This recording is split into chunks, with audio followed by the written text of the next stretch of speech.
Good morning dear students. चलिए आज हम नेक्स्ट चैप्टर शुरू करने वाले हैं। आपका क्या? Coordination compounds. ठीक है,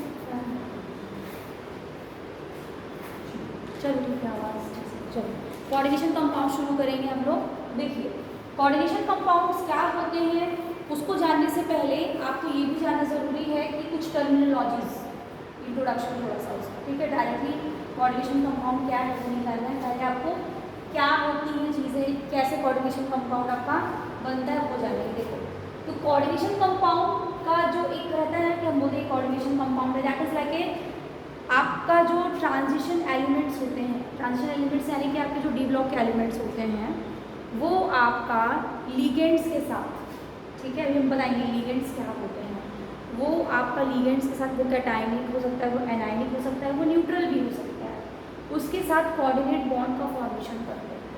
ठीक है, और जब इस तरह का कोई कॉम्प्लेक्स बनता है, ठीक है ट्रांजिशन एलिमेंट्स का, जब इस तरह का कोई कॉम्प्लेक्स का फॉर्मेशन होता है उसको हम क्या बोलते हैं? कोऑर्डिनेशन कॉम्प्लेक्स या फिर कोऑर्डिनेशन कंपाउंड्स। इस तरह के कंपाउंड्स को हम क्या बोलते हैं? Coordination compounds. ठीक है, the concept of coordination compound arises from the complex formation tendency of the transition elements. These compounds play a vital role. अब आप बोलोगे कि क्यों हम पढ़े कोऑर्डिनेशन कंपाउंड्स के बारे में? क्योंकि इनका बहुत ज़्यादा महत्व है हमारे दैनिक जीवन में। कैसे? जो हेमोग्लोबिन होता है हमारे ब्लड में वो आपका एक तरह का कोऑर्डिनेशन कंपाउंड है, वो आयरन का कोऑर्डिनेशन कंपाउंड है। आयरन क्या है? आपका ट्रांजिशन एलिमेंट है। उसी तरह से आपका क्लोरोफिल है जो आपके प्लांट्स में ग्रीन पिगमेंट पाया जाता है ना, तो उसमें कोऑर्डिनेशन कंपाउंड किसका कोऑर्डिनेशन कंपाउंड है? क्लोरोफिल आपका मैग्नीशियम। ठीक है, उसी तरह से विटामिन B12 आपने सुना है, साइनोकोल्बर्गिन सुना है, वो किसका कोऑर्डिनेशन कंपाउंड है? कोबाल्ट का। ठीक है, तो इस तरह से आपको बहुत ज़्यादा देखने को मिलता है, इसकी बहुत ज़्यादा इंपॉर्टेंस है, इसीलिए हम कोऑर्डिनेशन केमिस्ट्री को पढ़ते हैं, इसका बहुत इंपॉर्टेंट रोल है हमारी लाइफ में। ठीक है, अभी आप आगे जो आप पढ़ चुके हो पहले भी वैलेंस बॉन्ड थ्योरी वगैरह पढ़े हो ना। ठीक है, अभी उसी से रिलेटेड आपको और डिटेल में बताएंगे कि इनर ऑर्बिटल कॉम्प्लेक्स क्या होता है, आउटर ऑर्बिटल कॉम्प्लेक्स क्या होता है, किस स्थिति में इनर ऑर्बिटल बनेगा, कौन सी स्थिति में आउटर ऑर्बिटल बनेगा, कब इलेक्ट्रॉन्स की पेयरिंग होगी तो वो डायमैग्नेटिक हो सकता है, जब इलेक्ट्रॉन्स अनपेयर्ड इलेक्ट्रॉन्स प्रेजेंट होंगे तो वो पैरामैग्नेटिक होगा। तो ये सब चीज़ें अभी हम कोऑर्डिनेशन में पढ़ेंगे। ठीक है, वर्नर की थ्योरी पढ़ेंगे, प्राइमरी वैलेंसी क्या होती है, सेकेंडरी वैलेंसी क्या होती है, किसको हम कोऑर्डिनेशन स्फीयर बोलते हैं, किसको मेटल कॉम्प्लेक्स बोलेंगे, इसमें लिगेंड्स क्या होते हैं, कौन सा आपका आयोनाइजेशन स्फीयर होता है, कैसा इसमें आप चार्ज निकालना सीखोगे। तो ये चैप्टर जो है बहुत इंपॉर्टेंट है ना, और इसमें बहुत कुछ सीखो, तो ध्यान से सुनना, कोई डाउट होगा तो वहीं पे पूछ लो, क्योंकि ये थोड़ा सा अलग है चैप्टर, बाकी जो चीज़ें आप पढ़ते हो ना इससे थोड़ा सा एक अलग कॉन्सेप्ट है आपको कोऑर्डिनेशन कंपाउंड का। ठीक है, तो इसमें हम वही शुरू करेंगे। ठीक है, टाइप्स ऑफ कंपाउंड्स, जो आपके जो कंपाउंड्स होते हैं वो हम आपको मॉलिक्यूलर और एडिशन कंपाउंड्स, यानी कि जब दो सिंपल सॉल्ट्स आपके कंबाइन हो जाते हैं, ठीक है, जब वो केमिकली कंबाइन हो जाते हैं फिक्स प्रोपोर्शन में बाय देयर मॉलिक्यूलर वेट, ठीक है, तो वो आपको क्या कहलाता है? मॉलिक्यूलर कंपाउंड्स या फिर एडिशन कंपाउंड्स। जैसे एलम यानी फिटकिरी, ठीक है, तो वो आपका एक एग्जाम्पल है आपको क्या? मॉलिक्यूलर या फिर एडिशन कंपाउंड। ठीक है, अब बिहेवियर की ये जो आपका है एडिशन कंपाउंड जो है उसका नेचर कैसा है? Aqueous solution. ठीक है, उसके आधार पर हम इसको वर्गीकृत करेंगे, यानी कि उसको हम कैटेगराइज करेंगे कि ये आपका डबल सॉल्ट है कि कोऑर्डिनेशन कंपाउंड है। ठीक है, एडिशन कंपाउंड्स दोनों हुए हैं आपके, जो आपके सॉल्ट कंबाइन होते हैं chemically bye there molecular weight. ठीक है, इधर सुनो, तो आपको मैंने भेज ही दिया है, इधर सुनो, ठीक है सब लोग, है ना, तो वो तो आपका कहलाएगा ही कोऑर्डिनेशन कंपाउंड। अब कोऑर्डिनेशन है कि डबल सॉल्ट है वो आपका निर्भर करेगा कि वो एक्वस सॉल्यूशन में कैसा नेचर एग्जिबिट करना है। तो पहला है depending upon the behaviour in aqueous solution there are two types. Double salt, double salt क्या होता है? ऐसे एडिशन कंपाउंड्स जब आप उनको डालोगे वाटर में तो वो कंप्लीटली आयंस में अपने टूट जाएंगे। क्या होंगे? आयंस में टूट जाते हैं। ठीक है, आपका Al2SO4 अलग हो जाएगा, ये मतलब पूरे अपने आयंस जितनी भी चीज़ों से ये बना हुआ है ये आयंस में कंप्लीटली ये आयोनाइज हो जाते हैं। लेकिन जब ये कोऑर्डिनेशन कंपाउंड्स होते हैं वो अपनी आइडेंटिटी को रिटेन करके रखते रहते हैं, वो पूरी तरह से आयोनाइज नहीं होते। तो ऐसे कंपाउंड्स, ऐसे एडिशन या मॉलिक्यूलर कंपाउंड्स जो कंप्लीटली एक्वस सॉल्यूशन में आयोनाइज नहीं होते हैं और अपनी आइडेंटिटी को रिटेन करके रखे रहते हैं, उसको हम बोलेंगे, ऐसे मॉलिक्यूलर कंपाउंड्स को हम क्या बोलेंगे, कोऑर्डिनेशन कंपाउंड्स। ठीक है, अब बात आती है कि कौन भूलेगा और कौन नहीं भूलेगा जब आपने रिजॉल्व किया, कौन आयोनाइज होंगे कौन आयोनाइज नहीं होंगे। तो जो कोऑर्डिनेशन स्फीयर के अंदर में होता है आपका जो स्क्वायर ब्रैकेट होता है, उसके अंदर जितने भी आपके लिगेंड है, जो आपका सेंट्रल मेटल आयन है, वो आयोनाइज नहीं होगा, वो ऐसा का ऐसा ही रहेगा। उसके बाहर जो आयोनाइजेशन स्फीयर में होता है वही केवल आयोनाइज होगा, कोऑर्डिनेशन कंपाउंड का। ठीक है, अब जैसे आपका यहाँ पर एग्जाम्पल है पोटेशियम फेरोसाइनाइड का ना, ठीक है, तो इसमें क्या होगा देखो,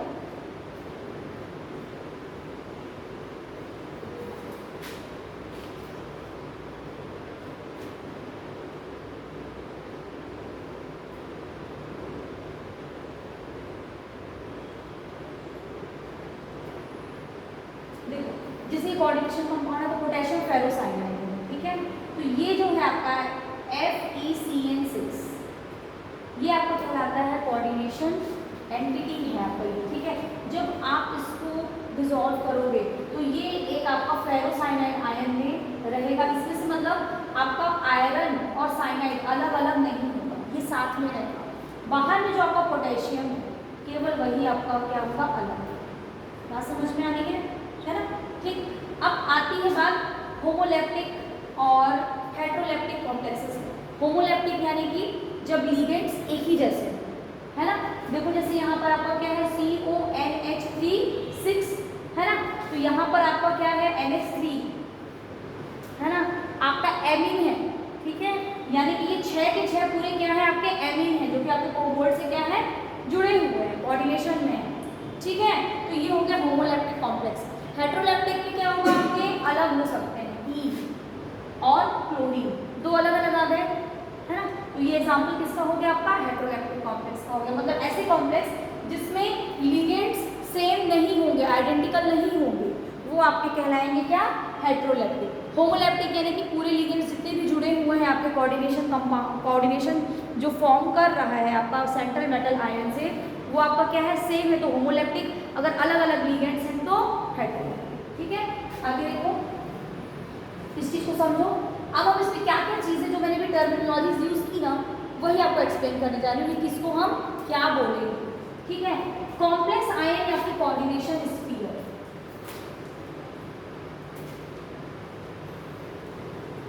ठीक, कॉम्प्लेक्स आयन यानी कि जो मेटल आयन है आपका। ठीक है, ठीक, an aggregate of metal ion with anions, cations and neutral molecules is called as complex ion। ये पूरा आपका क्या है, कॉम्प्लेक्स आयन। ये सेंट्रल मेटल आयन है copper, central metal ion copper हो गया, उसके साथ में आपका एमीन ग्रुप जुड़ा हुआ है, ये आपका एक लिगेंड हो गया। ठीक है, बात समझ में आ गई। तो इस पूरे को हम क्या बोलेंगे, आपका complex ion. It is a non ionisable part of the compound. इसको जब आप एक्वस सॉल्यूशन में डिसॉल्व करोगे, डालोगे, तो ये आयोनाइज नहीं होते, ये नॉन आयोनाइजेबल होते हैं, ये पूरे साथ में ही रहते हैं, अलग अलग। आप सोचोगे कि हमको यहाँ से अमोनिया मिल जाएगा, कॉपर मिल जाएगा, तो ऐसा नहीं होता, ये साथ में होता है। फिर है central metal ion. Central metal ion यानी कि वो मेटल आयन जिसके साथ में आपका कैटायन, एनायन या फिर जो न्यूट्रल लिगेंड है कंबाइन होकर कोऑर्डिनेशन बॉन्ड का फॉर्मेशन करते हैं, ये आपका क्या कहलाएगा, सेंट्रल मेटल आयन। यहाँ पर आपका कॉपर क्या है, सेंट्रल मेटल आयन है। ठीक है, और क्या होता है, ये आपका इलेक्ट्रॉन एक्सेप्टर होता है। बात समझ में आ रही है, ये इलेक्ट्रॉन एक्सेप्ट करके बॉन्ड बनाता है, किससे, आपके लिगेंड से। आप कहोगे इनके बीच में कैसे बॉन्डिंग होगी, तो यहाँ से ये क्या है, आपका इलेक्ट्रॉन को क्या करता है, एक्सेप्ट करता है। इसलिए जो सेंट्रल मेटल आयन होता है वो इलेक्ट्रॉन एक्सेप्टर होता है, वो डोनर भी होगा, आगे हम पढ़ेंगे डोनर का होगा। ठीक है, आपका मेन जो बॉन्ड बनता है कोऑर्डिनेट बॉन्ड, जब आपका लिगेंड, ये आपका क्या है, एमीन ग्रुप है। ठीक है, तो ये क्या करता है, इलेक्ट्रॉन इसको देता है। इसका मतलब ये है कि जो सेंट्रल मेटल आयन होते हैं वो क्या होते हैं, इलेक्ट्रॉन एक्सेप्टर होते हैं और कोऑर्डिनेट बॉन्ड का फॉर्मेशन करते हैं डोनर स्पीशीज से। जनरली आपके डी ब्लॉक के होते हैं। ठीक है, क्यों होगा? क्योंकि इसको क्या करना है, इलेक्ट्रॉन लेना है ना, तो इलेक्ट्रॉन लेगा तो उसको कहीं रखेगा ना, कहाँ रखेगा? डी ऑर्बिटल में जगह होती है, खाली होता है डी ऑर्बिटल इनके पास, इसलिए ये ट्रांजिशन एलिमेंट्स जो होते हैं ज़्यादातर आपके कोऑर्डिनेशन कॉम्प्लेक्स का फॉर्मेशन करते हैं। ठीक, कोऑर्डिनेशन नंबर आ जाओ। कोऑर्डिनेशन नंबर क्या होता है? Total number of coordinate bonds.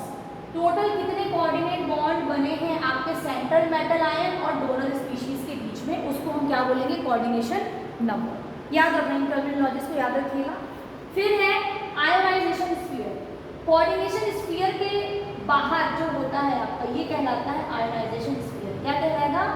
Ionisation sphere.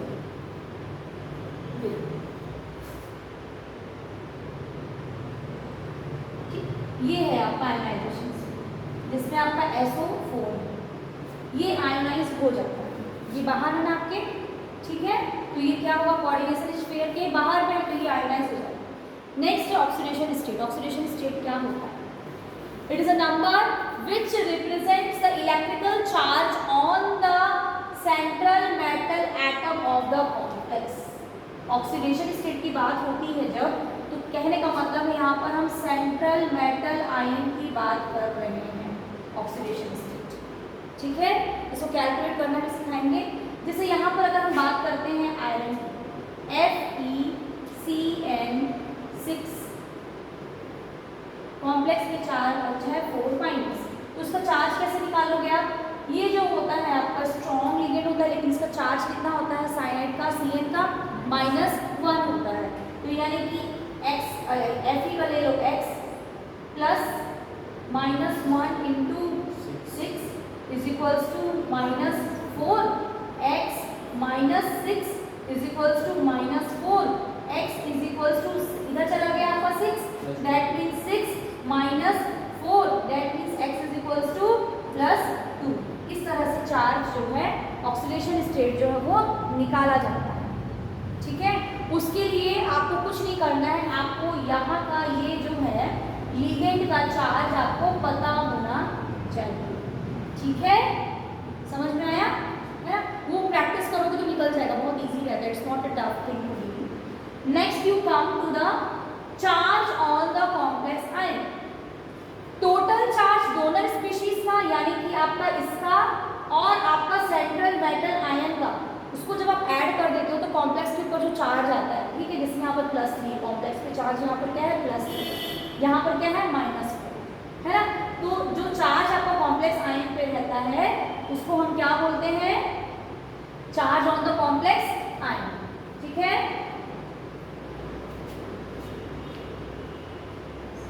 Ligands में आइए। लिगेंड्स क्या होते हैं? अभी बताया था, वो कैटायनिक भी हो सकता है, वो एनायनिक भी हो सकता है। ठीक है, जब वो आपका सेंट्रल मेटल आयन के साथ कंबाइन करते हैं तो कॉम्प्लेक्स का क्या करते हैं? निर्माण करते हैं, उसको हम क्या कहते हैं? लिगेंड्स को।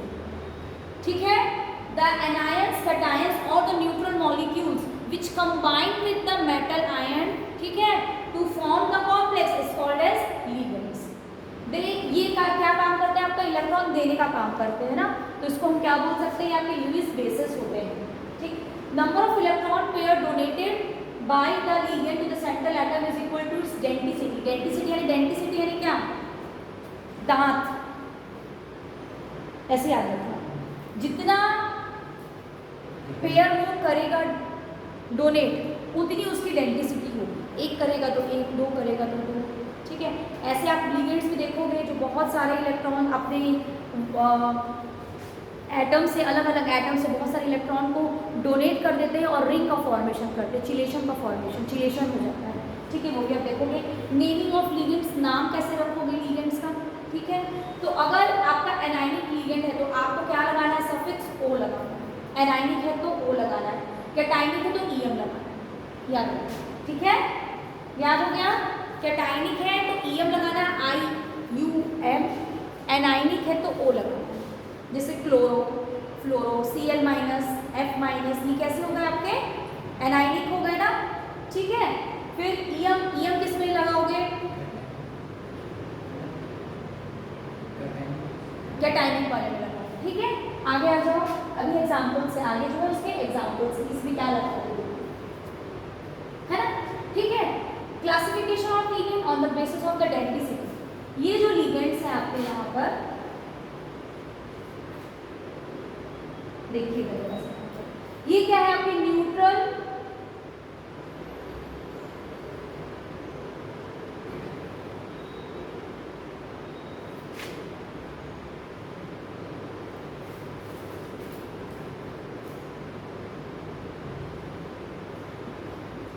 देखिए, ये जो है आपके न्यूट्रल मोनोडेंट लिगेंड्स हैं, यानी इनका चार्ज जो रहेगा वो क्या रहेगा, जीरो, चार्ज नहीं रहेगा। एक चीज की पता चल गई।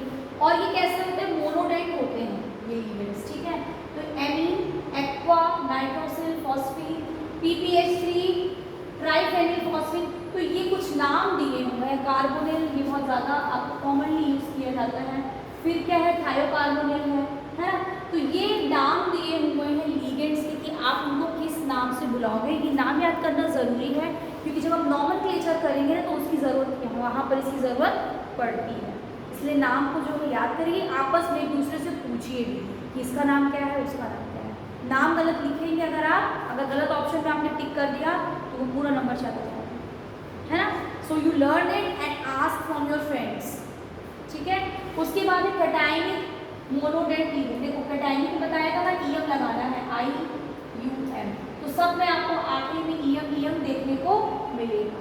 ये सब कैटायनिक मोनोडेंट लिगेंड्स हैं। फिर आ जाओ एनायनिक मोनोडेंट लिगेंड्स, ठीक है। ये फ्लोराइड, क्लोराइड, ब्रोमाइड, फ्लोरिडो ब्रोमिडो भी बोल सकते हैं, इसलिए यहाँ पर दोनों नाम लिखे हुए हैं, ठीक है। हाइड्रोक्सो, हाइड्रो ऑक्सीडो, ठीक है।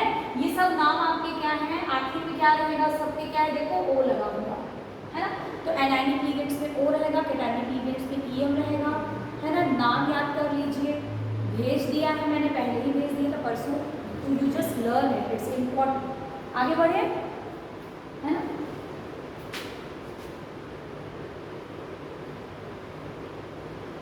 चलिए आगे आगे बाइडेंट लिगेंड्स क्या होते हैं। तो बाइडेंट लिगेंड्स यानी कि दो डोनर प्रेजेंट होंगे, दो पेयर ऑफ इलेक्ट्रॉन्स क्या होगा, डोनेट होगा। Ligands which donate two electron pair to the central metal ion, ठीक है। लिगेंड्स हैविंग डेंसिटी 2 और more than 2 forms stable ring with the central metal ion. जब रिंग का फॉर्मेशन होता है तो क्या होती है, स्टेबिलिटी बढ़ जाती है। बात समझ रहे हो। अगर आप सिंपल सा इसमें कॉन्सेप्ट है, अगर आप किसी को एक हाथ से पकड़ो या एक उंगली से किसी को पकड़ो तो वो बहुत आसानी से टूट सकता है, लेकिन आप अगर फिर कोई भी चीज़, स्पाइडर को ऐसे इमेजिन करो, स्पाइडर के 6 लेग्स होते हैं, है ना। तो वो अगर पूरे 6 पैरों से किसी को पकड़ा हो किसी चीज़ को, तो वो आसानी से क्या होगा, नहीं हटेगा। उसकी डेंसिटी कितनी हो गई, 6, है ना। तो कैसा एक रिंग का फॉर्मेशन कर दो, बात समझ रहे हो। तो इससे स्टेबिलिटी भी क्या होती है, बढ़ जाती है। यहाँ पर जो एग्जाम्पल बाइडेंट लिगेंड्स का दिया है, इथिलीन डाइएमीन, ये बहुत कॉमनली यूज किया जाता है। इसको शॉर्ट फॉर्म में हम कैसे लिखते हैं, ई करके लिखते हैं, है ना। ये देखो इथिलीन डाइएमीन है,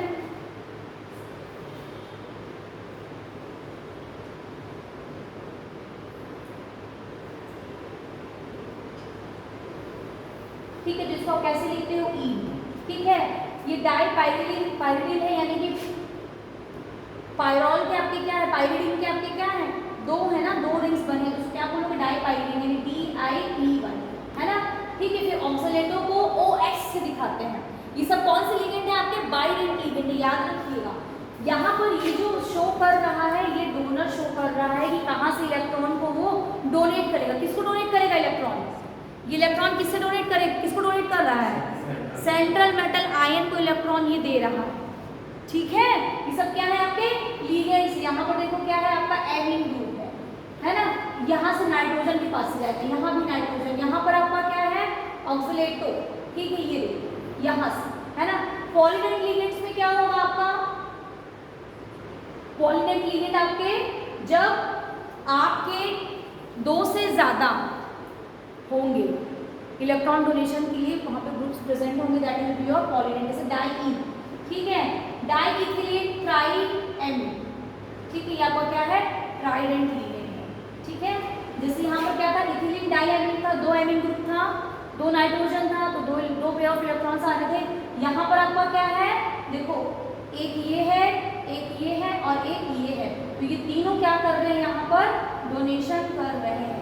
तो ये कैसा है आपका ट्राइडेंट लिगेंड, ये भी याद रखना है क्योंकि कैलकुलेशन में कभी कभी काम आता है। ठीक है, फिर ये क्या है, ट्राई इथिलीन टेट्राएमीन, बहुत इजी नाम याद कर, जैसे डाई एमीन है ना तो इथिलीन, ट्राई एमीन है यानी कि di ethylene, ethylene di amine, tri amine है तो di ethylene tri amine, tetra amine है तो ट्राई इथिलीन। बहुत इजी नाम याद करना, बस एक कम, इथिलीन का एक मॉलिक्यूल कम। ठीक है, जितना एमीन है उससे एक मॉलिक्यूल कम, ऐसे याद करो। याद हुआ, समझ में आया क्या बोल रही हूँ? इथिलीन डाई एमीन, फिर di ethylene tri amine, tri ethylene tetra amine. याद हुआ है ना? तो यहाँ पर अगर ट्राई है, ट्राई एमीन है यानी कि ये आपका क्या हो गया, ट्राइडेंट होगा, और टेट्रा एमीन है यानी कि आपका टेट्राडेंट होगा, है ना? डाई एमीन है यानी कि आपका बाइडेंट होगा। याद हुआ? कुछ याद हो रहा है ना? ठीक है, उसके बाद आइए एम्बिडेंट लिगेंड। एम्बिडेंट लिगेंड में क्या होता है कि जैसे समझ लो मैं हूँ, ठीक है, मैं हूँ एक CN ग्रुप, साइनेटो ग्रुप, ठीक है, तो या तो कार्बन जुड़ेगा आपका मेटल के साथ, या तो फिर क्या जुड़ेगा, नाइट्रोजन जुड़ेगा। ये मेरा कार्बन वाला हैंड है, ये मेरा नाइट्रोजन वाला हैंड है। ठीक है, तो एम्बिडेंट लिगेंड में क्या होता है, दो डोनर जरूर प्रेजेंट होते हैं, लेकिन एक ही समय पे केवल एक ही आपका क्या होगा, उसके साथ कंबाइन होकर इलेक्ट्रॉन को डोनेट करेगा और बॉन्ड का फॉर्मेशन करेगा, दोनों नहीं होंगे साथ में। ठीक है, ligands which have two different donor atoms but at one time one donor atom can donate electron pair is called as ambident ligand. इसमें बहुत सारे एग्जाम्पल है, देखो साइनाइडो का एग्जाम्पल है, CN यानी कार्बन भी है और नाइट्रोजन भी है, लेकिन जब कार्बन के साथ, यहाँ पर ध्यान रखिएगा, जब कार्बन और मेटल के बीच में होगा तो क्या नाम रहेगा उसका, साइनाइडो। अगर नाइट्रोजन के साथ होगा तो नाम इसका बदल जाएगा, क्या होगा, आइसोसाइनाइडो। ठीक है, अगर मैं कार्बन के साथ जुड़ रही हूँ, कार्बन वाला हैंड मेरा अगर मेटल के साथ जुड़ रहा है तो साइनाइडो, अगर नाइट्रोजन वाला हैंड जुड़ रहा है तो आइसोसाइनाइडो। ऐसे नाम आपका परिवर्तित हो जाएगा, वरना फर्क क्या रह जाएगा, है? ठीक है, उसके बाद साइनेटो है आपका, ठीक है, साइनेटो O अगर ऑक्सीजन से जुड़ रहा है तो OCN, ठीक है, NCO, यहाँ पर कार्बन का कोई रोल नहीं रहेगा, साइनाइटो O साइनेटो N ये लिख सकते हो, या फिर साइनाइटो अगर ऑक्सीजन के साथ मेटल का जुड़ रहा है तो लिखोगे, या फिर आइसोसाइनेटो अगर नाइट्रोजन जुड़ रहा है, जैसे यहाँ पर आइसो लगा था साइनाइडो और यहाँ पर क्या लगेगा, आइसोसाइनेटो। बात समझ में आ रही है? नाम याद करते जाइएगा साथ साथ में। फिर ठीक है, फिर है आपका SCN, ठीक है, तो यहाँ पर क्या हो जाएगा आपका थायोसाइनेटो, थायोसाइनेटो, जब आपका सल्फर जुड़ेगा मेटल से। ठीक है, उसके बाद अगर आपका नाइट्रोजन जुड़ता है तो क्या नाम हो जाएगा, आइसोथायोसाइनेटो। ठीक है, नाम को याद रखना, लिखने में काम आता है। ठीक, ज़्यादा नहीं पढ़ाएंगे, थोड़ा थोड़ा बीच में फिर से रिवाइज करा दूंगा अगर पता नहीं, सुबह से बैठे हुए है ना। उसके बाद आ जाओ, उस तरह से नाइट्रेटो है, नाइट्रेटो O अगर ऑक्सीजन के साथ जुड़ रहा है तो क्या नाम होगा, और अगर नाइट्रोजन के साथ जुड़ रहा है तो क्या हो जाएगा, नाइट्रो हो जाएगा, या फिर नाइट्राइटो N हो जाएगा। बात समझ में आई? आगे देखो फ्लेक्सीडेंट लिगेंड्स क्या होते हैं, flexidentate ligands which can change their density, जो अपनी डेंसिटी को, मतलब देखो कभी जनरली वो मोनोडेंट लिगेंड ही होते हैं, लेकिन कभी कभी किसी किसी कंपाउंड में वो क्या करते हैं, आपका बाइडेंट लिगेंड के समान भी क्या करते हैं, एक्ट करने लगते हैं। बात समझ में? फ्लेक्सीडेंट यानी फ्लेक्सिबल है, कभी मोनोडेंट हो सकता है कंडीशन के अकॉर्डिंग, कभी बाइडेंट हो सकता है। ठीक है, नेक्स्ट आइए क्लासिफिकेशन ऑफ लिगेंड्स में सिनर्जिस्टिक बॉन्डिंग। क्लासिफिकेशन, ये जो बेस्ड है क्लासिफिकेशन आपका nature of bonding, central metal और लिगेंड्स के बीच में कैसी बॉन्डिंग हो रही है उसके आधार पर इसका क्लासिफिकेशन है।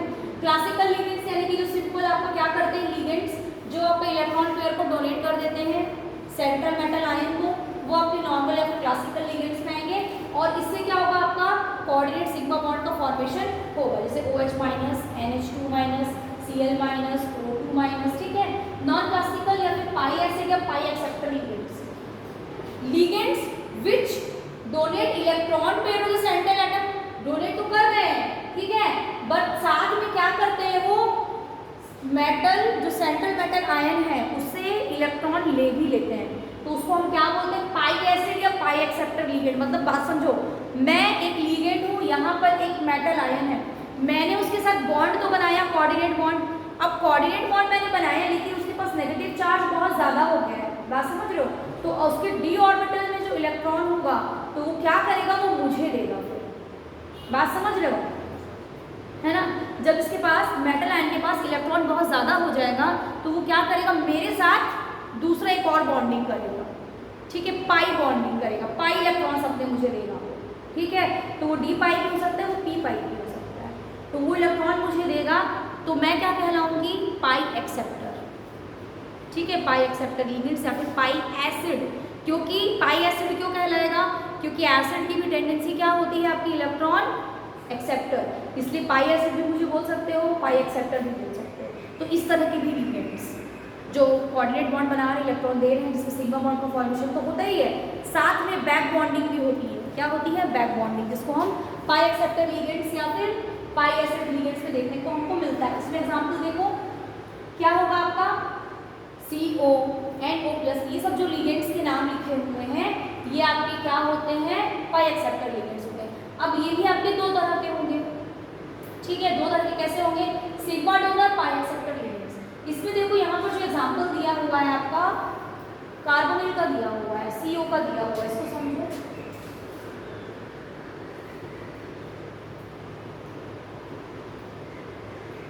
देखो यहाँ पर ये आपका क्या है, ये मेटल है, सेंट्रल मेटल आयन है, ये आपका क्या है, कार्बोनिल, ठीक है। तो कार्बोनिल का कार्बन जो है इसको क्या किया, इलेक्ट्रॉन दे दिया, सिग्मा बॉन्ड बन गया, यहाँ पर ये सिग्मा बॉन्ड बन गया आपका, ठीक। उसके बाद क्या होता है, यहाँ पर पाई बॉन्ड का फॉर्मेशन हुआ, किसके किसके बीच में होगा, देखो ये आपका मेटल है, इसके ऑर्बिटल्स फिल हैं। अब ये क्या करेगा, पाई बॉन्ड बनाएगा, पाई बैक बॉन्ड का फॉर्मेशन करेगा by full field of d orbital. Metal ion का जो डी ऑर्बिटल है, जो कि फुल है, पहले से फुल हो गया है, अब वो क्या करेगा, अपना इलेक्ट्रॉन किसको देगा, इसको देगा, बैक बॉन्डिंग करेगा। तो यहाँ पर आपका क्या बनेगा, पाई बॉन्ड बनेगा, pi anti bonding to p orbital of CO, मतलब डी ऑर्बिटल से, मेटल की डी ऑर्बिटल से इलेक्ट्रॉन किसमें जा रहा है, इसके कार्बन के पाई में, पी पाई में जा रहा है, बात समझ में आई। तो यहाँ पर ये क्या कहलाएगा, पाई बॉन्ड का फॉर्मेशन कहलाएगा। जब कार्बन दे रहा था तो सिग्मा बॉन्ड बना मेटल को, जब मेटल के पास चार्ज बहुत ज़्यादा हो गया, नेगेटिव चार्ज, तो उसने डी ऑर्बिटल को खाली करने के लिए क्या किया, कार्बन को अपना इलेक्ट्रॉन दे दिया, लेकिन वो कार्बन का इलेक्ट्रॉन का, कार्बन के पास डी ऑर्बिटल नहीं होता है, पी ऑर्बिटल होता है, तो वो आपका क्या जाएगा, पी ऑर्बिटल में आपके जाएगा, तो वो क्या कहलाएगा, आपका पाई बॉन्ड। इतना समझ में आया, इसको हम सिनर्जिस्टिक रिलेशनशिप भी बोलते हैं, ठीक है, बैक बॉन्डिंग भी बोलते हैं, ठीक है, आया बात समझ में, ठीक है। This I am not going to read this all, I have explained you, ये है क्या, ठीक, आगे बढ़े। यहाँ तक को डाउट नहीं है किसी को ना, ध्यान से सुनोगे तो चीज़ें इजी हो जाएंगी, जब दोबारा पढ़ोगे it will be easy, because next test में यही आएगा, है ना। Now come to the conclusion of synergistic bonding. इससे आपको क्या निष्कर्ष देखने को मिलता है, सबसे पहला देखिए, जब मेटल और कार्बन का बॉन्ड स्ट्रेंथ इंक्रीज होगा, बॉन्ड स्ट्रेंथ इंक्रीज होने का मतलब क्या होता है, मतलब बैक बॉन्डिंग हुई, उसने उसको दिया, उसने उसको दिया, स्ट्रेंथ क्या हो गई, इंक्रीज हो गई, बढ़ गई स्ट्रेंथ, उनके बीच बॉन्डिंग क्या हो गई, बहुत स्ट्रॉन्ग हो गई, जिसके कारण मेटल और कार्बन का बॉन्ड लेंथ क्या होगा, घटेगा, ठीक है, डिक्रीज होगा, ठीक है, बिकॉज डबल बॉन्ड कैरेक्टर आ गया, डबल बॉन्ड जैसा हो जाएगा, है ना। उसके बाद जब कार्बन और ऑक्सीजन का, अगर कार्बन की कार्बन और ऑक्सीजन का बॉन्ड, इससे क्या होगा, स्ट्रेंथ क्या होगी, डिक्रीज होगी, बात समझ रहे हो, और कार्बन और ऑक्सीजन का बॉन्ड लेंथ क्या होगा, इंक्रीज होगा, ठीक, because bond order of CO decreases, CO accepts electron pair into its anti bonding molecular orbital. देखो जैसे ये वाला पोर्शन मेरा कार्बन का, कार्बन और इधर क्या है, मेटल है, अब हम लोग के बीच में बॉन्डिंग हो रही है, तो इधर ऑक्सीजन से क्या होगा, दूरी बढ़ेगी, बात समझ रहे हो, बॉन्ड लेंथ क्या होगा, बढ़ेगा, और बॉन्ड स्ट्रेंथ क्या होगा, घटेगा, बात समझ रहे हो। तो जो चीज़ यहाँ पर स्ट्रॉन्ग हो रही है यहाँ पर वीक होगी, यहाँ पर जो चीज़ शॉर्ट हो रही है यहाँ पर वो चीज़ लंबी होगी, बात समझ रहे हैं, डाउट तो नहीं है। बॉन्ड स्ट्रेंथ और बॉन्ड लेंथ बॉन्ड लेंथ घटेगा और बॉन्ड स्ट्रेंथ इंक्रीज हो जाएगा, है ना। बॉन्ड लेंथ बढ़ेगा और बॉन्ड स्ट्रेंथ घट जाएगा। समझ में आया? क्लियर है ये कॉन्सेप्ट? आगे बढ़े। ठीक, उसके बाद देखो pi donor and pi acceptor ligands. Ligands which donate pi electron to centre metal ion and accept electron pair from centre metal ion to synergistic bonding. यहाँ पे जैसे कि ईटा 2 लिखा है ना, ईटा 2, ईटा 6, ठीक है। तो ये सब आपका दिखाता है इसकी डेंसिटी, ठीक है। Ethylene it is 2 electron donor, 2 electron देगा। ये 6 इलेक्ट्रॉन डोनर है आपका। ये साइक्लोपेंटाडिनिल की जो रिंग होती है C5H5 माइनस जो होती है ईटा 5 लिखा हुआ है, यानी कि आपका ये क्या करेगा, ये भी 5 इलेक्ट्रॉन देगा, लेकिन एक आपका नेगेटिव आ गया, इसलिए यहाँ पर क्या हो जाएगा 6 इलेक्ट्रॉन डोनर हो जाएगा, ठीक है। इस तरह से नहीं सैंडविच कंपाउंड का फॉर्मेशन। सैंडविच कैसे होता है, ऊपर एक ब्रेड की स्लाइस होती है, फिर बीच में क्या होता है आपका आलू की टिक्की होती है, और क्या होता है लेटस रहता है ना, बहुत सी चीज़ें होती हैं, है ना। तो उसके ऊपर फिर एक और ब्रेड होता है। तो यहाँ पर जो ब्रेड का काम करता है ना, वो आपका क्या है ये, ठीक है। उसके बाद बीच में आपका क्या होता है मेटल होता है, ठीक। तो इसी इसको हम सैंडविच कंपाउंड्स भी बोलते हैं, सैंडविच जैसा, ठीक है। क्रोमोसिन, इसका नाम क्या है आपका क्रोमोसिन। फेरोसिन, ठीक है, जब आयरन आ जाएगा तो फेरोसिन, ठीक, इस तरह से नाम इसका दिया जाता है। जैसे आपका रहता है ना अलग अलग बर्गर का नाम, महाराजा बर्गर, आलू टिक्की बर्गर, तो भाई अंदर का मटेरियल चेंज हुआ, नाम चेंज हो गया। वैसे यहाँ भी नाम, मटेरियल अंदर का मेटल चेंज हुआ, नाम चेंज हो गया, है ना, ठीक है। आगे बढ़ते हैं, चलो सो कैलकुलेट करना शुरू करोगे थोड़ा सा। Calculation of oxidation number, coordination number and number of chelate ring. Chelate ring निकालने के लिए क्या करना रहता है, डेंसिटी -1। डेंसिटी जितनी है, अगर 1 है डेंसिटी तो 1 - 1 0, यानी कि कोई भी चिलेट नहीं था, कोई भी रिंग नहीं थी।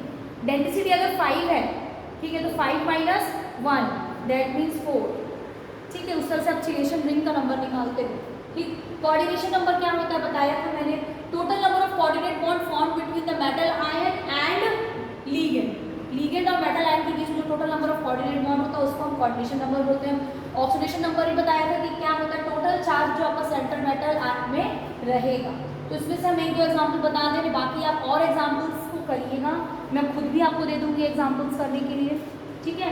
जैसे यहाँ पर है K4FeCN6, है ना, ये देखो एक, ठीक है। तो K4 का क्या हो गया आपका +4 हो गया, है ना। हमको आयरन का निकालना, उसको X ले लो। साइन Cn का कितना होता है -1 होता है ना, तो -1 × 6 -6, तो यहाँ से X की वैल्यू क्या आ गई +2, ठीक है। तो oxidation number of iron is what +2। Cl क्या है आपका, एक मोनोडेंट लिगेंड है, ठीक है। तो कोऑर्डिनेशन नंबर कितना हो गया आयरन का, कोऑर्डिनेशन नंबर कितना हो गया 6 हो गया। फिर नंबर ऑफ चिलेट रिंग, यहाँ पर ये कैसे थे आपके मोनोडेंट है ना, तो यानी 1 - 1 दैट मींस इट इज 0, है। इस तरह से कैलकुलेशन करना रहता है। कर लोगे कैलकुलेशन, कर लेंगे ना, कोई डाउट नहीं है ना इसमें, इसको करके देखिएगा, बहुत इजी है ये। इसको करोगे तो याद भी होगा, नाम भी याद होगा आपको, डेंसिटी भी याद होगी, चार्ज भी याद होगा, ठीक है। ये प्रैक्टिस करने वाली चीजें हैं, ठीक है। आगे बढ़ते हैं,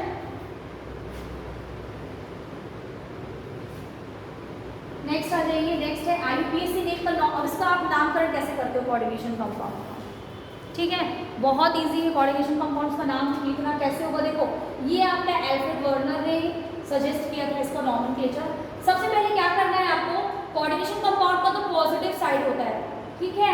आपका जो पॉजिटिव पार्ट होगा पहले आप उसका नाम लिखोगे, याद रखना। पहले क्या लिखना है, अगर पॉजिटिव पार्ट दिया तो पॉजिटिव पार्ट का, ठीक। उसके बाद जब आप कॉम्प्लेक्स के अंदर आओगे, ठीक है, यहाँ पर आ जाओ, देखो एग्जाम्पल देखो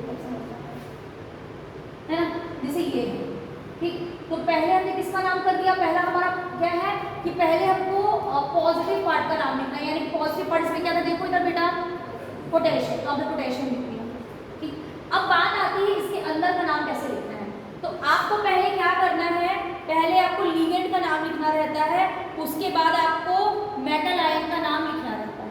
तो यहाँ पर लिगेंड क्या है आपका साइनेडो है, लेकिन कितना है आपका 6 है, तो उसका नाम नंबर भी लिखोगे, क्या लिखोगे फिर हेक्सासाइनाइडो फेरेट 2। अब फेरेट क्यों हुआ, फेरेट क्यों हो गया, क्योंकि ये आपका कैसा है, आपका ये आपका एनाइनिक कॉम्प्लेक्स है, एनाइनिक कॉम्प्लेक्स है, ठीक है। जब कैटाइनिक रहेगा तो नाम में परिवर्तन नहीं आएगा, याद रखना है यहाँ पर, कैटाइनिक में नो चेंज, किसकी में मेटल आयन के नाम में कोई चेंज नहीं होगा। जब आपका एनाइनिक रहेगा तो आपको क्या लगाना है, 8 लगाना, ठीक। अब उसको पता कैसे करोगे कि मैडम हमको ये लगाना रहेगा, इसके लिए आपको यहाँ पर कैलकुलेशन करना पड़ेगा, या एक बहुत सिंपल तरीका जो होता है आप देख लेना, यहाँ पर देखो, यहाँ पर देखो, जिसमें भी बाहर बाहर आपके पॉजिटिव वाला पार्ट है ना, वो सब आपका देखना आखिरी में 8 दिख रहा है, ये एक तरीका है, क्योंकि जब वो निकलेगा तो इसमें आपका नेगेटिव ही आएगा, वो आपका क्या एनायनिक में ही कन्वर्ट होगा, ठीक है। और उसके बाद क्या करना है आपको, इसका ऑक्सीडेशन स्टेट लिखना है रोमन नंबर में विद इन पैरेंथेसिस, ठीक है। चलो अब स्टार्टिंग से बता रहे हैं, मैंने आपको एग्जाम्पल के साथ बताया, अब रूल्स से बताते हैं। पहले क्या करना है, जो आपका पॉजिटिव पार्ट है कोऑर्डिनेशन कंपाउंड है, पहले उसको लिखना है। सेकंड में क्या लिखना है, जब कॉम्प्लेक्स आयन का नाम लिखोगे तो सबसे पहले आपको क्या करना है, लिगेंड का नाम लिखना है, उसके बाद क्या करना है, पहले लिगेंड का नाम लिखोगे 1 नंबर पे, उसके बाद सेंटर मेटल आयन का नाम लिखोगे। अगर number of ligands more than 1 है तो डाई ट्राई टेट्रा ऐसे लिखोगे, लेकिन अगर लिगेंड्स पॉलीडेंट लिगेंड्स है, जैसे कि ईन वाले हो गए, तो आप क्या लिखोगे, जैसे इथिलीन डाइएमीन है तो क्या डाई इथिलीन डाइएमीन लिखोगे, नहीं, नाम बदल गया ना यार, फिर तो आपको क्या लिखना है, बिस ट्रिस, ये नाम यूज करते हैं, बिस ट्रिस। जब आपका पॉलीडेंट लिगेंड है क्या यूज करोगे, बिस ट्रिस, ये सब यूज करोगे। When more than 1 type of, अगर एक से अधिक लिगेंड है तो आपको उसको कैसे अरेंज करना है, अल्फाबेटिकल ऑर्डर में, इसके लिए नाम याद होना जरूरी है। अल्फाबेटिकल ऑर्डर में डालोगे तो पता होना चाहिए ना कौन सा पहले आएगा, नाम पता होना चाहिए। If the complex is neutral, अगर न्यूट्रल है और अगर कैटायनिक है तो सेंट्रल मेटल के नाम में कोई भी परिवर्तन नहीं होगा, और अगर न्यूट्रल है तो कोई भी परिवर्तन नहीं होगा। लेकिन अगर आपका एनायनिक कॉम्प्लेक्स है, कॉम्प्लेक्स अगर आपका एनायनिक हो गया तो आपको आखिरी में क्या लगाना है, 8 लिखना है मेटल के नाम के आगे, ठीक है। After the naming of central metal ion, oxidation state of the central metal ion is written in Roman numericals, ये आपका क्या है, ऑक्सीडेशन स्टेट, ठीक है। जैसे ये देखो, ये क्या है, आप कैसे इसको लिखोगे, ये ऑलरेडी आपको क्या है, कैटायनिक है ना, यानी कि निकलेट लिखना है, याद रखना निकलेट लिखना है, ठीक है। उसके बाद ये नाम क्या है आपका, 4 क्लोरो है, यानी कि टेट्रा क्लोरो निकलेट।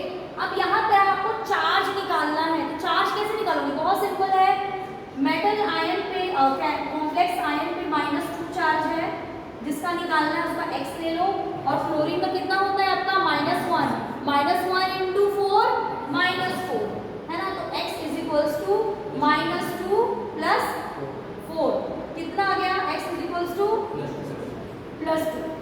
ठीक है। तो इसका यहाँ पर क्या काम आ गया, आपने इसको क्या लिख दिया, प्लस, मतलब ये आपको ऐसे लिखना है पैरेंथेसिस में। 2-3 चीजें याद रखना, पहले आपको क्या याद रखना है, नाम देख लिया, अगर कोई पॉजिटिव पार्ट है उसका नाम लिख लिया, ठीक। उसके बाद आपको देखना है क्या उस कॉम्प्लेक्स के ऊपर कोई चार्ज है, चार्ज होते ही डिसाइड कर लेना कि 8 लगाना है कि नहीं लगाना है। उसके बाद लिगेंड्स में आ जाओ, लिगेंड्स जो अंदर लिखे हुए हैं, कितने लिगेंड है, डाई ट्राई, क्या लिखना है, अगर पॉलीडेंट है तो डाई ट्राई नहीं लिखोगे, क्या लिखोगे, बिस ट्रिस लिखोगे। उसके बाद उसको आपको अरेंज करना है अल्फाबेटिकल ऑर्डर में लगा लेना। उसके बाद क्या करना, जो आपका मेटल आयन था उसका नाम लिखोगे, है ना, डिसाइड पहले कर लिए कि कैटायनिक था कि एनायनिक था, 8 लगाना है कि नहीं लगाना है। उसके बाद आप क्या करोगे, उसका कैलकुलेशन करोगे कि उसके ऊपर कितना चार्ज है, उसको ब्रैकेट में लिखोगे, ठीक है। सिंपल है, जब करोगे ना तो इतना नहीं सोचना रहता है, वो आपकी एक हैबिट हो जाती है, ठीक है, क्लियर है ना। इस तरह से बहुत सारे एग्जाम्पल्स दिए हैं, ठीक है। करोगे क्या, इसको निकालो जरा से, कितना चार्ज आ रहा है इसके ऊपर, बताओ मेरे को, लिखो इसका CO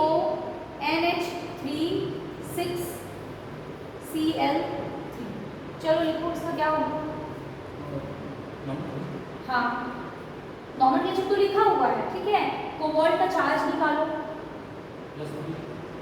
वो भी लिखा हुआ है, निकालो। लेकिन निकाल लिए ना, बाकी लोग से बना। हाँ वो तुरंत निकल जाएगा। कैसे निकल जाएगा तुरंत? देखो ये क्या है, ये न्यूट्रल है, यानी 0। क्लोरीन कितना है? 3। 3 क्लोराइड्स निकल गए, यानी कि 3। सिंपल बात समझ में आई है ना। तो ये क्या हो गया आपका कोबाल्ट 3।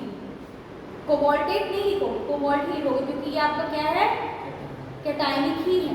ये आपका क्या है, कैटायनिक है। इसमें किसी भी तरह का एनायनिक नहीं है। एनायनिक होगा तो आप उसको फिर 8 लिखोगे, ठीक है। इसको प्रैक्टिस करिएगा, बन जाएगा। ठीक, ईजी है कोऑर्डिनेशन का, बस थोड़ा सा प्रैक्टिस करोगे तो बन जाता है कोऑर्डिनेशन का। फिर आ जाओ नेक्स्ट है, if coordination compounds contain 2 coordination spheres. अगर 2 कोऑर्डिनेशन स्फीयर है तो कैसे करोगे, एक कैटायनिक होगा और एक एनायनिक लिखूंगा। तो पहले आप किसका नाम लिखोगे, कैटायनिक वाले का नाम लिखोगे और फिर एनायनिक वाले का नाम लिखोगे। इसलिए यहाँ पर क्या है, PdNH3 कॉम्प्लेक्स के ऊपर +2 चार्ज, तो नाम इसका क्या हुआ, टेट्राएमीन प्लैटिनम 2, प्लैटिनम, ठीक है। जब -2 है तो क्या होगा, टेट्राक्लोरोप्लैटिनेट 2। बात समझ में आया? नाम कैसे लिखना है, अगर 2 कोऑर्डिनेशन स्फीयर है तो पहले हम कैटायनिक वाले का नाम लिखेंगे और फिर एनायनिक वाले का नाम लिखेंगे। पूरा नॉमेनक्लेचर का जो रूल है वो एज इट इज फॉलो होगा, उसमें किसी भी तरह का कोई परिवर्तन नहीं होगा। बस ये याद रखिएगा, पहले कैटायनिक होगा और फिर एनायनिक वाला होगा। उसके बाद if in a complex bridging ligand present है, अगर ब्रिज वाला प्रेजेंट है तो कैसे लिखोगे, बहुत ईजी है ये भी। बस जब ब्रिजिंग में आओगे ना तो वहां पर उसका नाम लिखना है अल्फाबेटिकल ऑर्डर में। जैसे इसका नाम कैसे लिखोगे, और ब्रिजिंग के पहले म्यू आपको क्या है यूज करना है, ये जो साइन है आपको ये यूज करना है। इसका नाम कैसे लिखोगे, देखो ये क्या है, इथिलीन डाइएमीन है ना, ये कितना है, देखो यहाँ पर 2 है, तो यानी कि बिस इथिलीन डाइएमीन कोबाल्ट 3, फिर म्यू, ये एमिडो है या हाइड्रोक्सो है, तो ए पहले आता है तो म्यू एमिडो म्यू हाइड्रोक्सो, दोनों के आगे म्यू लगाओगे, है ना। म्यू एमिडो म्यू हाइड्रोक्सो, फिर क्या आएगा, बिस इथिलीन डाइएमीन कोबाल्ट 3 सल्फेट। बहुत इजी है, वैसे ही नाम लिखना है। बस ब्रिजिंग लिगेंड जब आएंगे आपके तो उसके आगे म्यू लगाना है, उसको अल्फाबेटिकल ऑर्डर में डाल देना है, ठीक है ना। यहाँ पर गड़बड़ मत करना, पहले कोबाल्ट लिख दो। हमेशा याद रखिएगा मेटल आयन से पहले हमेशा लिगेंड का नाम लिखा जाता है, तो यही यहाँ पर भी वो नॉमेनक्लेचर फॉलो होगा, ठीक है। आया समझ में? आगे बढ़े, क्लियर है ना। चलो effective atomic number. Effective atomic number निकालने के लिए सबसे पहले आपको क्या करना है, कॉम्प्लेक्स का मेटल आयन का ऑक्सीडेशन स्टेट निकाल लोगे। यहाँ पर इसका फॉर्मूला भी होता है, वो भी बता देते हैं। देखिए इफेक्टिव एटॉमिक नंबर क्या होता है आपका, total number of electrons associated with central metal ion in the complex. कितने टोटल इलेक्ट्रॉन आपके सेंट्रल मेटल आयन से एसोसिएटेड हैं, उसको हम क्या बोलते हैं, इफेक्टिव एटॉमिक नंबर बोलते हैं। उसको कैलकुलेट करने का तरीका होता है एटॉमिक नंबर। किसका atomic number, central metal ion का एटॉमिक नंबर माइनस उसका ऑक्सीडेशन स्टेट, जो उसका ऑक्सीडेशन स्टेट है उससे माइनस करोगे, फिर +2 इंटू कोऑर्डिनेशन नंबर, जो उसको कोऑर्डिनेशन नंबर है उससे मल्टीप्लाई करके उसको क्या करना है, ऐड कर देना है। ये फॉर्मूला है। देखो यहाँ पर कैसे करोगे, जैसे कि ये कॉम्प्लेक्स आपका दिया है, ठीक है। तो यहाँ पर कॉपर का ऑक्सीडेशन स्टेट कितना निकल जाएगा आपका, सल्फेट होता है ना, तो उसका कितना होगा, 2 हो जाएगा आपका। अब आपका जो एमीन है जो आपका क्या होता है, 0 होता है, न्यूट्रल लिगेंड है। तो कॉपर का ऑक्सीडेशन स्टेट कितना निकाल लिया आपने, +2 निकाल लिया। फिर एटॉमिक नंबर, कॉपर का एटॉमिक नंबर कितना होता है, 29 होता है, ठीक है, वो पता चल गया। कोऑर्डिनेशन नंबर कैसे पता करते हैं, जो लिगेंड्स होते हैं जिनके साथ मेटल आयन कॉम्प्लेक्स बना रहा है, तो यहाँ पर कोऑर्डिनेशन अमोनिया कितना है, 4 है, इसको नहीं गिनना है, कोऑर्डिनेशन नंबर के कोऑर्डिनेशन स्फीयर के अंदर वाला देखना है आपको, कितना है यहाँ पर, 4 है। सब चीजें हो गई। अब आप इसको क्या करो, फॉर्मूले में डाल दो। क्या था फॉर्मूला, फॉर्मूला था atomic number minus what, oxidation state, +2 into coordination number कितना है इसका, 4 है। कैलकुलेट करो कितना आएगा, 27 प्लस कितना हो गया 35। इसका इफेक्टिव एटॉमिक नंबर कितना है 35। ऐसे कैलकुलेट किया जाता है। ये क्वेश्चंस आ सकते हैं, आते हैं ऐसे क्वेश्चंस आते हैं। इफेक्टिव एटॉमिक नंबर कैलकुलेट करोगे, कैसे कैलकुलेट करोगे? 2-3 चीज़ों को याद रखो। एटॉमिक, इसलिए जब स्टार्टिंग में मैंने कहा था क्या एटॉमिक नंबर के साथ, हाँ एटॉमिक नंबर के साथ सिंबल वाला याद कर लो। एलिमेंट्स याद कहा था ना, पहली क्लास में कहा था कि याद कर लो, वो काम आएगा। ये सब आपको दिया थोड़ी रहेगा कि कॉपर का एटॉमिक नंबर 29 में दिया हो तो अच्छी बात है, नहीं दिया है तो वहीं पे अटक गए, सब कैलकुलेशन कर लिया, अब कॉपर में अटक गए। कोबाल्ट वाले सब यहाँ पर कैलकुलेशन करना सीख गए, ठीक है। अब उसका नंबर क्या होता है 27 होता है कि 29 होता है कि 28 होता है, तो वो चीज़ें आपको, इसलिए मैंने कहा था शुरू से याद करो, रोज़ पढ़ो। केमिस्ट्री रोज़ पढ़ने वाली चीज़ है। मैं नहीं पढ़ूंगी ना, मैं खुद भूल जाऊँगी। ऐसा होता है, कभी कभी होता है कि एक लंबा गैप आ गया, हम नहीं पढ़ पाए अपने सब्जेक्ट का।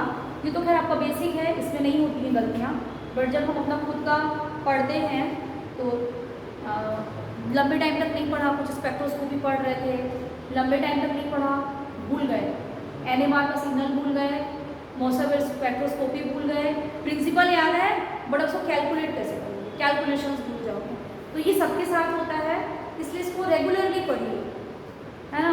हम भी यहाँ पर एक बार आते हैं तो I just once I go through the topic, ठीक है, हमको आता है, लेकिन कहीं कुछ मिस हो गया तो मैं भी तो इंसान ही हूँ ना, तो ह्यूमन एरर हो सकता है, कभी कभी हो जाता है ना, कुछ चीज़ स्लिप हो गई या कुछ अलग सा हो गया है ना, तो इसलिए पढ़िए, रोज़ पढ़िए, बहुत ज़रूरी है। इसको हल्के में मत लो केमिस्ट्री को। आप लोगों को लगता है ना फिजिकल बहुत टफ, कैलकुलेशन लो देख लो, इनऑर्गेनिक है ये। मैथ से पीछा कभी नहीं छूटता है, इस गलती पे कभी मत रहना। जो बायो लिए थे ना सोच के कि मैथ पीछा छोड़ देगा, तो फिजिक्स और केमिस्ट्री उसकी कमी पूरी कर देता है ना। तो याद भी रखिए, केमिस्ट्री बहुत इंटरेस्टिंग है, अगर आप समझ के याद करोगे ना तो बहुत मज़ा आता है कैलकुलेशन करने में, तुरंत आंसर्स आते हैं। दिमाग कब खराब होता है जब आंसर नहीं आता है ना, तब दिमाग उलझ जाता है। जब आप पढ़ोगे ना तो आपको अच्छा लगेगा, ठीक है। अब आ जाइए वर्नर की थ्योरी पे, ठीक है। बाकी का नहीं कैलकुलेट कर रही हूँ मैं, ठीक है, टाइम इतना है नहीं हमारे पास। वर्नर की थ्योरी में आ जाइए। ये आपका अल्फ्रेड वर्नर ने 1893 में दिया था। इन्होंने बताया था कि जो आपका सेंट्रल मेटल कॉम्प्लेक्स होता है उसकी 2 तरह की वैलेंसी उन्होंने बताई थी, एक प्राइमरी वैलेंसी बताई थी और एक सेकेंडरी वैलेंसी बताई थी। जो सेकेंडरी वैलेंसी होती है जो आपकी कोऑर्डिनेशन स्फीयर के अंदर होती है, वो आयनाइज नहीं होती है। प्राइमरी वैलेंसी जो होती है वो बाहर की तरफ होती है, जो कि आयनाइज हो जाती है, ठीक है। वही चीज़ उन्होंने बताया था कि प्राइमरी वैलेंसी आपको क्या दिखाता है, ऑक्सीडेशन नंबर दिखाता है। Oxidation number of the central metal ion, it is satisfied by the negative charge species. Negative charge species को सेटिस्फाई करेंगे, ये आयनाइजेबल होती है, मैंने कहा ना स्फीयर के बाहर है, आयनाइजेबल है, नॉन डायरेक्शनल होती है। इससे आप ज्योमेट्री नहीं बता सकते हो, और इसको हम डैश लाइन से बताते हैं। जो स्फीयर के बाहर लिखा हुआ होता है ना, जैसे ये है, ये है, ये है, ठीक है, तो वो आपका कहलाएगा। सेकेंडरी वैलेंसी जो होती है ये नॉन आयनाइजेबल होती है, जो आपकी कोऑर्डिनेशन स्फीयर के अंदर होती है। इससे ये डायरेक्शनल होती है। डायरेक्शनल की क्योंकि इनका एक पर्टिकुलर एंगल में ओरिएंटेड होंगे, इससे आप ज्योमेट्री बता सकते हो कि ऑक्टाहेड्रल है, स्क्वायर प्लेनर है, किसी की हेल्प से आप बता दो, सेकेंडरी वैलेंसी के हेल्प से। और इसका मतलब जो कोऑर्डिनेशन नंबर होता है ना सेंट्रल मेटल आयन का, वही सी सेकेंडरी वैलेंसी का होता है, ठीक है। फिर ये आपका डायरेक्शनल है और इसको हम सॉलिड लाइन से दिखाते हैं, सॉलिड लाइन से इसको शो करते हैं। अब experimental evidence of Werner theory, ये बहुत अच्छा एक्सपेरिमेंट इन्होंने किया था। इन्होंने क्या किया था कि आपका एक रिएजेंट लिया, ठीक है, उसका क्या किया उन्होंने, रिएक्शन कराया आपके कोबाल्ट 3 क्लोराइड से, ठीक है। कोबाल्ट 3 क्लोराइड अमोनिया के साथ इन्होंने रिएक्शन कराया AgNO3 का, और इनको एक अलग अलग रिजल्ट देखने को मिला। उस अलग अलग जो रिजल्ट मिले उसके आधार पर इन्होंने प्राइमरी और सेकेंडरी वैलेंसी का कॉन्सेप्ट दिया। तो वही चीज़ें हम बताने जा रहे हैं। सबसे पहले इन्होंने क्या किया, precipitation of primary valencies on addition of suitable reagent in the series of the compounds of cobalt 3 chloride with ammonia. It was found that some of the chloride ions could precipitate and by as AgCl on adding silver nitrate solution, but some remain in the solution. कहने का मतलब ये है कि जब इन्होंने 1 मोल COCl3 6NH3 जब इसका इन्होंने AgNO3 के साथ रिएक्शन कराया तो इनको प्रिसिपिटेट में क्या मिला, AgCl मिला 3 मोल। कितना मिला, 3 मोल, ठीक। 3 मोल ये मिल गया। मतलब इसका फॉर्मूला कैसे होगा, को समझो यहाँ पर ना, देखो अगर हमको 3 मोल्स AgCl मिल रहा है, मतलब कि AlCl3 यानी कि 3 जो क्लोरीन है वो आपके क्या है, बाहर है, कोऑर्डिनेशन स्फीयर के बाहर। देखो दिखा, बात समझ में आया? जब इसका रिएक्शन आप AgNO से कराते हैं, उसी तरह से जब आप 1 मोल COCl3 5NH3 लेते हो तो आपको 2 मोल मिलता है। 2 मोल AgCl मिला, मतलब कि 2 क्लोराइड आयन्स बाहर है और एक क्या है आपका अंदर है। जितना आयोनाइज होगा वही आएगा, उतने ही मोल्स मिलेंगे। 3 मोल्स 3 क्लोरीन बाहर थे, इसलिए हमको यहाँ पर 3 AgCl मिला। 2 क्लोरीन बाहर था कोऑर्डिनेशन स्फीयर के, इसलिए हमको यहाँ पे 2 AgCl मिला। और सबसे आखिरी में क्या होगा आपका, देखो इधर जब आप इसको लोगे तो यहाँ पर केवल आपको 2 मोल, आपको कितना मिलेगा, 1 मोल मिलता है, ठीक है। 1 मोल AgCl मिलेगा, मतलब कि केवल एक ही क्लोराइड आयन जो है वो कोऑर्डिनेशन स्फीयर के बाहर है। तो उसी के आधार पर इन्होंने प्राइमरी और सेकेंडरी वैलेंसी का कॉन्सेप्ट दिया था कि जो प्राइमरी वैलेंसीज होती हैं वो क्या होती हैं, आयोनाइजेबल होती हैं, जो सेकेंडरी वैलेंसी होती है वो आयोनाइजेबल नहीं होती, ठीक है। उसके बाद इसी से रिलेटेड एक क्वेश्चन और आता है कि नंबर ऑफ मोल्स कितने मिले। देखो यहाँ पर कितना हो गया, 3 + 1, ये कोऑर्डिनेशन एंटिटी अपना अकेले है यहाँ पर, देखो ठीक है, ये एक हो गया इधर, देखो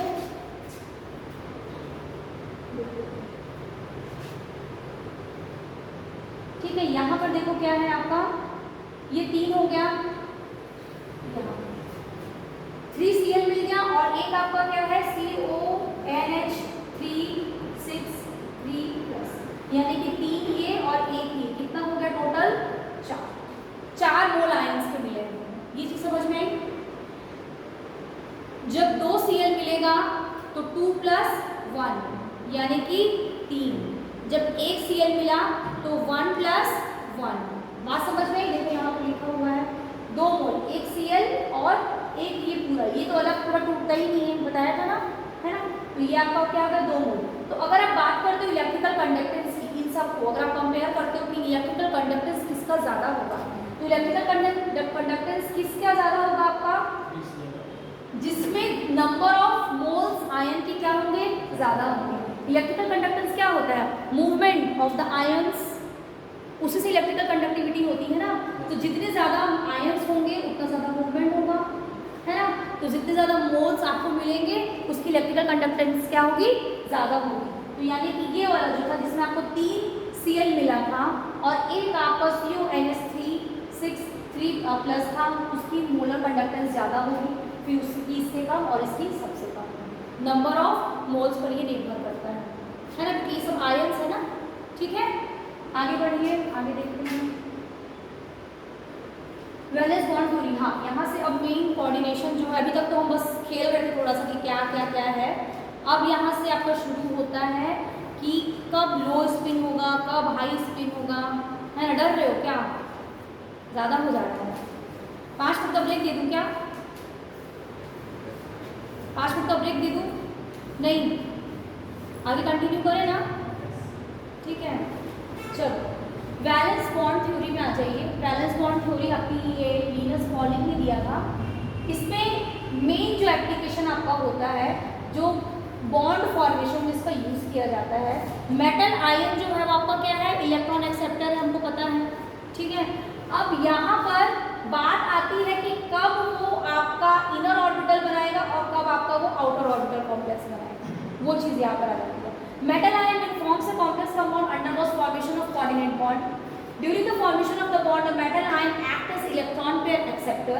For this, the metal ion provides vacant orbital according to the coordination number.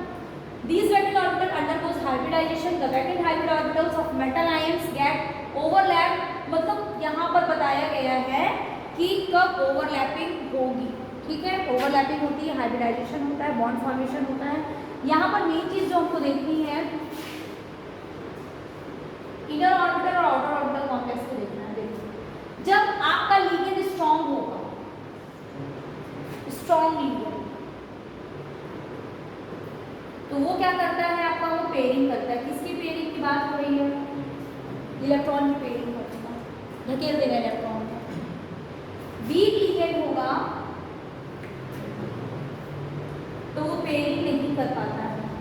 Electron की पेयरिंग नहीं हो पाती, जिसके कारण आउटर ऑर्बिटल कॉम्प्लेक्स बनने की संभावना बढ़ जाती है। ठीक है, तो यहाँ पर देखो कैसे होगा, यहाँ पर एप्लीकेशन देख लो। अच्छा, जब अनपेयर्ड इलेक्ट्रॉन प्रेजेंट होंगे तो क्या होगा, पैरामैग्नेटिक बिहेवियर देखने को मिलेगा, पता है नई चीज। अगर सभी इलेक्ट्रॉन्स पेयर्ड हैं तो वो क्या होंगे, डायमैग्नेटिक होंगे। अब देखो कि ये कब होगा, कैसे होगा, देखो जैसे CONH363+, ठीक है, तो यहाँ पर पहले तो आपको निकाल लेना है कोबाल्ट का ऑक्सीडेशन स्टेट क्या है। यहाँ पर कोबाल्ट का ऑक्सीडेशन स्टेट है यहाँ पर +3 है, क्योंकि ये आपका क्या है, न्यूट्रल लीजन, क्या है आपका ये न्यूट्रल है, लेकिन स्ट्रॉन्ग है, याद रखना क्या है, स्ट्रॉन्ग लीजन है। ऑक्सीडेशन स्टेट इसकी +3 है, इसका एटॉमिक नंबर कितना होता है आपका 27, यानी कि क्या हो गया आपका 3d7 4s2, 3d7d7s2 हो गया। अब +3 की बात होती है कि s के इलेक्ट्रॉन खत्म हो गए और एक आपका d का चला जाएगा, यानी कि d में 3d में कितने इलेक्ट्रॉन हो गए, 3d में 6 इलेक्ट्रॉन आ गए, 6 इलेक्ट्रॉन है ना। अब कौन आ रहा है, अब आ रहा है स्ट्रॉन्ग लीजन, तो वो क्या करेगा, यहाँ पर ध्यान देना, ये क्या करेगा, इसकी पेयरिंग कर देता है। ये लोग क्या करेंगे, पेयरिंग कर लेंगे, ये लोग देखा, सबके सबकी क्या हो गई, पेयरिंग हो गई, इसके साथ पेयरिंग हो गई, इसके साथ पेयरिंग हो गई। अब ये क्या हो गया, खाली हो गया, ठीक है। अब यहाँ पर डी ऑर्बिटल क्या हो गया, खाली हो गया, ठीक। तो यहाँ पर कैसा आपका होगा hybridization, D2sp3, inner orbital complex. Inner orbital यानी कि अंदर का डी ऑर्बिटल जो है, इनर ऑर्बिटल यानी कि अंदर का जो डी ऑर्बिटल है वो पार्टिसिपेट कर रहा है आपके हाइब्रिडाइजेशन में, कॉम्प्लेक्स के फॉर्मेशन में, तो उसको हम बोलते हैं इनर ऑर्बिटल कॉम्प्लेक्स, ठीक है। और यहाँ पर कोई भी अनपेयर्ड इलेक्ट्रॉन नहीं है, जिनकी अनपेयर्ड इलेक्ट्रॉन तो उनकी पेयरिंग हो गई, फिर हाइब्रिडाइजेशन हो गया, बात समझ में आई। कोई भी अनपेयर्ड इलेक्ट्रॉन नहीं है, इसलिए कैसे होंगे आपके, डायमैग्नेटिक होते हैं, लो स्पिन कॉम्प्लेक्स। उसके बाद नेक्स्ट देख लो, इसमें भी इसका ऑक्सीडेशन स्टेट क्या है आपका 3+3, किसका, कोबाल्ट का +3 है, यानी कि यहाँ पर फिर से क्या होगा D6, लेकिन यहाँ पर केस अब बदल गया। फ्लोरीन जो होता है वो आपका कैसा होता है, वीक लिगेंड होता है, तो वीक लिगेंड होने के कारण यहाँ पर पेयरिंग नहीं होगी, कोई भी पेयरिंग नहीं होगी। अब जो फ्लोरीन, जो 6 फ्लोरीन आ रहे हैं वो कहाँ जाएंगे, वो आगे वाले डी ऑर्बिटल में जाएंगे, यानी कि आउटर ऑर्बिटल, ऑर्बिट के बाहर चला गया ना, क्या हो गया ये, आउटर ऑर्बिटल कॉम्प्लेक्स, ठीक है। तो यहाँ पर 6 क्लोरीन आपके क्या होंगे, आ जाएंगे, तो यहाँ पर क्या हाइब्रिडाइजेशन हो गया, sp3d2। फर्क देखो, ये इनर ऑर्बिटल है, ये आपका क्या है, आउटर ऑर्बिटल, ठीक है। और यहाँ पर अनपेयर्ड इलेक्ट्रॉन्स मौजूद हैं, यानी कि ये क्या होगा आपका, पैरामैग्नेटिक होगा और हाई स्पिन कॉम्प्लेक्स का होगा। ये समझ में आया, इसको सब लोग बनाइए तो जरा उससे कॉपी में जल्दी से बनाओ, बिना देखे बनाओ, डोंट लुक जस्ट मेक। इसको लिख लो, ये क्या है, CONH3 6 और COF6, ये लिख लो और खुद से बनाओ, देखो खुद से बन रहा है कि एटॉमिक नंबर याद हुआ कि नहीं, इलेक्ट्रॉन का डिस्ट्रीब्यूशन याद हुआ कि नहीं, कब पेयरिंग हो गई, कब अनपेयरिंग हो गई, तो इसको बनाइए थोड़ा सा।